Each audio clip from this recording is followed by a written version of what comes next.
ഐശു റെഡിയായി 5 മിനിറ്റ്. ഞാൻ നിങ്ങൾക്ക് ഇഷ്ടമുള്ള ഫുഡാണ് ഉണ്ടാക്കിയിരിക്കുന്നത്.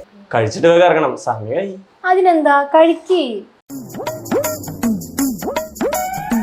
എങ്ങനെയുണ്ട്? നന്നായിട്ടുണ്ട്.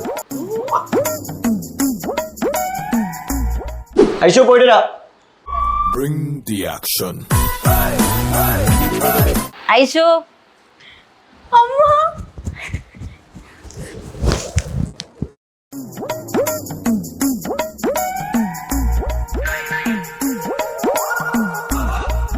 நல்லா இருக்கியா?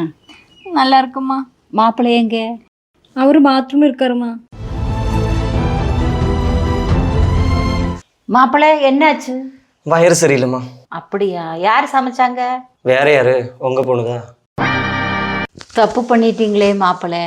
அவ பாயசத்துலேயே குறுமிளகு போடுறான், அதையே நம்பி நீங்க சாப்பிட்டீங்களே.